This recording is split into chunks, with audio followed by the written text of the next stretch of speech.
Assalamualaikum warahmatullahi wabarakatuh. Perkenalkan, kami dari kelompok 5. Di sini kami akan mempresentasikan video pembelajaran kami yang berjudul tentang koperasi di era digital terkait dengan peluang dan tantangan. Sebelum kami memulai video presentasi kami atau masuk ke dalam pembahasan materi kami, saya akan memperkenalkan anggota kelompok saya yang beranggotakan 3 orang, yaitu saya sendiri yang bernama Ahmad Fuad Hasim, NPM 2240401013. Perkenalkan, saya Salsabila Rai Agista dengan NPM 2240401106. Perkenalkan, nama saya Selviana dengan MPM 2240401018. Ya, masuk di pembahasan yang berjudul tentang koperasi di era digital terkait tantangan dan peluang. Ya, masuk di dalam pembahasan koperasi.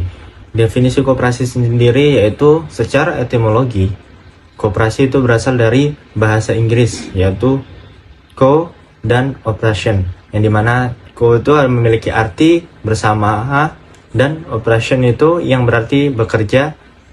Dengan demikian, secara bahasa, koperasi dapat diartikan sebagai kerjasama.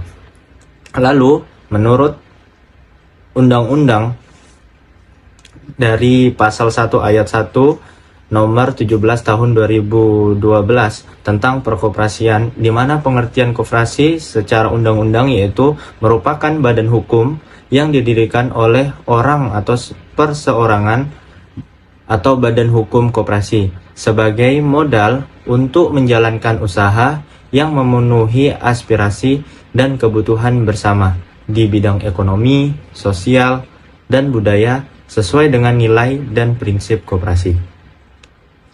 Dari pengertian menurut secara etimologi dan menurut undang-undang, dapat kita simpulkan bahwa koperasi ini didirikan dengan semangat kolektivitas di mana anggotanya berkontribusi dan berbagi manfaat secara adil dan sukarela, yang mana koperasi merupakan organisasi yang menjunjung prinsip gotong royong dan kerja bersama atas asas kekeluargaan. Lalu ada peran koperasi. Seperti yang kita ketahui bahwa koperasi ini sangat berperan dan berfungsi untuk mensejahterakan masyarakat, di mana dalam meningkatkan kesejahteraan masyarakat ini, koperasi ini berfungsi untuk membantu anggotanya mendapatkan keuntungan ekonomi, baik melalui pinjaman modal, peningkatan produktivitas, atau akses pasar. Nah, saya bisa contoh seperti ini ya, petani di suatu daerah bergabung dalam koperasi produksi. Nah, di mana si petani ini bergabung dalam koperasi ini untuk memproses hasil panen mereka, seperti padi menjadi beras premium. Dengan koperasi, mereka dapat atau mendapatkan harga jual lebih tinggi daripada menjual gabah langsung kepada tengkulak. Nah, lalu ada koperasi membantu rakyat menjalankan kegiatan ekonominya dengan baik. Nah, di mana koperasi ini juga mendukung kegiatan ekonomi, seperti koperasi memungkinkan anggotanya menjalankan usaha dengan efisien, menyediakan fasilitas atau akses teknologi yang sulit dijangkau individu. Nah, contohnya tuh seperti nelayan. Nah, nelayan yang bergabung dalam koperasi mendapatkan akses ke perahu baru untuk mereka mencari ikan dengan skema pembayaran cicilan yang lebih rendah. Nah, dengan itu mereka dapat menangkap ikan lebih jauh dan meningkatkan hasil tangkapannya. Lalu ada terlebih lagi koperasi juga dijalankan atas dasar asas kekeluargaan di mana koperasi juga tidak seperti perusahaan komersial. Koperasi ini menganut prinsip demokrasi dan kekeluargaan dalam pengelolaannya. Nah, di setiap anggota ini memiliki hak suara yang sama dengan pengambilan keputusan. Contoh kita bisa ambil yaitu koperasi mahasiswa atau Kopma, yang dimana koperasi ini menyediakan kebutuhan alat tulis dan makanan ringan dengan harga lebih murah, sekaligus memberikan keuntungan tambahan melalui pembagian sisa hasil usaha atau SHU setiap tahunnya kepada anggotanya. Nah, keterkaitan antara definisi dan peran ini sendiri, yang dimana definisi seperti tadi yang saya jelaskan, bahwa koperasi ini sebagai kerjasama tercermin dalam peran yang fokus pada kesejahteraan masyarakat, efisiensi ekonomi, dan asas kekeluargaan, yang seperti contoh-contoh yang saya berikan tadi menunjukkan bagaimana koperasi ini memberi dampak nyata bagi anggotanya. Dan selanjutnya yaitu ada transformasi era digital. Nah, di mana di sini transformasi digital merupakan penggunaan teknologi untuk mentransformasi proses analog menjadi digital. Di mana dari pernyataan ini ya, kita bisa menyimpulkan bahwa transformasi digital ini bukan hanya sekedar digitalisasi, misalnya mengubah dokumen kertas menjadi digital. Namun transformasi digital ini melibatkan perubahan mendalam dalam cara organisasi beroperasi, membuat keputusan, dan memberikan layanan kepada pelanggan. Nah, teknologi seperti kecerdasan buatan, AI, Internet of Things atau LOTS, lalu ada komputasi awan atau cloud computing, dan analitik data, itu adalah salah satu yang menjadi kunci dari transformasi ini, dan masih banyak yang lainnya. Nah, transformasi ini itu bertujuan untuk yang pertama meningkatkan efisien operasional, di mana proses yang dulunya memakan waktu dan biaya tinggi bisa dipangkas melalui otomatisasi transformasi digital ini. Lalu yang kedua ada pengalaman pelanggan. Nah, pengguna teknologi dapat menciptakan layanan yang lebih cepat, personal, dan mudah diakses. Lalu yang tiga ada inovasi produk atau layanan, di mana teknologi ini membuka peluang untuk menciptakan model bisnis baru dan menembus pasar baru yang lebih luas. Nah, di era digital ini menceritakan dunia yang terhubung oleh teknologi dan data, di mana organisasi yang mampu beradaptasi dengan transformasi digital ini akan lebih relevan dan kompetitif. Hal ini juga mendorong perubahan budaya kerja dari yang sebelumnya konvensional menuju lebih kolaboratif dan berbasis data. Lalu selanjutnya ada jenis transformasi digital.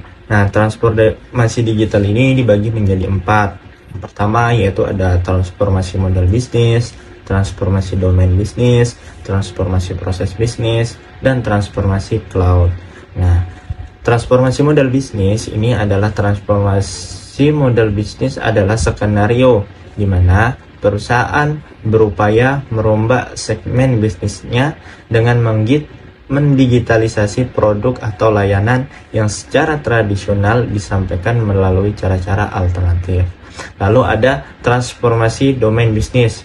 Nah, transformasi domain bisnis ini di mana dia melibatkan upaya bagaimana melampaui batasan konvensional yang saat ini menentukan pasar dan potensi suatu merek. Pada dasarnya, ketika para pemimpin memutuskan untuk merambah pasar baru. Lalu ada transformasi proses bisnis. Nah, transformasi proses bisnis ini bertujuan untuk menyederhanakan dan meningkatkan operasi internal, merampingkan waktu pemrosesan, mengurangi biaya, dan meminimalisir kesalahan. Lalu selanjutnya ada transformasi cloud. Nah, di mana transformasi cloud ini pada dasarnya membantu organisasi dalam mentransisikan sistem informasi merek ke lingkungan komputasi cloud. Era digital saat ini telah berhasil membawa perubahan besar dalam lanskap bisnis, termasuk pada sektor perkoperasian. Transformasi digital berhasil membuka peluang baru bagi koperasi untuk berkembang dan meningkatkan layanan mereka. Dengan memanfaatkan berbagai platform digital, koperasi dapat meningkatkan efisiensi operasional, menjangkau pasar yang lebih luas, dan memperkuat hubungan dengan anggota. Kemudian, Menurut survei Kompas pada tahun 2021, dari sekitar 120.000 koperasi yang ada, baru 906 koperasi atau setara dengan 0,73% yang telah berhasil mengadopsi teknologi. Hal ini tentu menjadi PR bagi pemerintah untuk mendorong percepatan dengan berbagai kebijakan dan program yang sesuai. Hal itu penting agar koperasi dapat mengambil nilai dari ekonomi digital Indonesia yang diperkirakan akan mencapai 1.700 triliun pada tahun 2025 mendatang. Kemudian, ada beberapa peluang, contoh implementasi, dan manfaat yang didapatkan apabila koperasi mengadopsi teknologi digital. Yang pertama adalah tentu akses pasar yang lebih luas. Dengan implementasinya, koperasi dapat memanfaatkan platform e-commerce untuk menjual produk dan jasa mereka ke pasar internasional. Manfaatnya, mereka dapat meningkatkan pendapatan dan jangkauan pasar yang lebih luas. Kemudian ada efisiensi operasional. Contoh implementasinya adalah koperasi dapat menggunakan aplikasi mobile untuk mempermudah anggota dalam melakukan transaksi dan mengakses informasi serta mengelola inventaris dan pembukuan. Manfaat yang akan didapatkan adalah meningkatkan efisiensi operasional dan mengurangi biaya. Kemudian yang ketiga, ada peluang kemudahan dalam mengelola keuangan.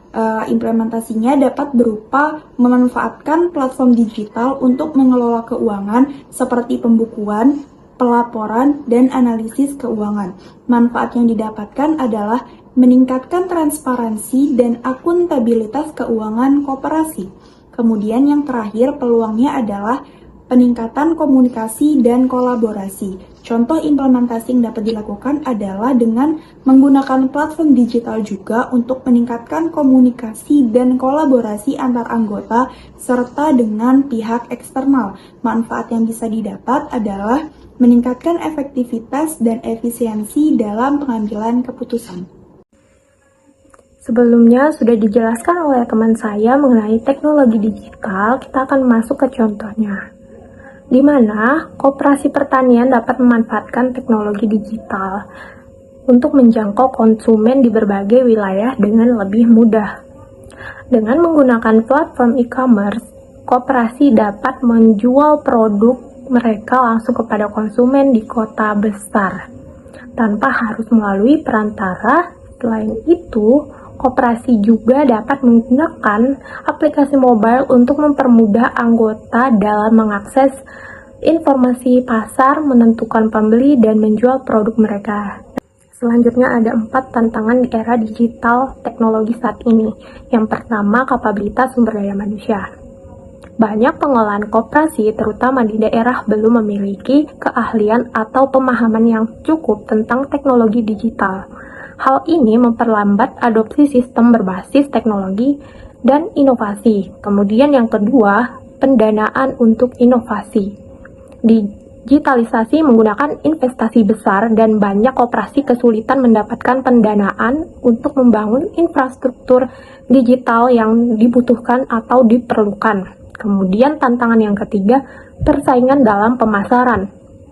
Dalam dunia digital, koperasi harus bersaing dengan pelaku bisnis lain yang telah lebih dulu memanfaatkan strategi pemasaran digital untuk menjangkau konsumen luas.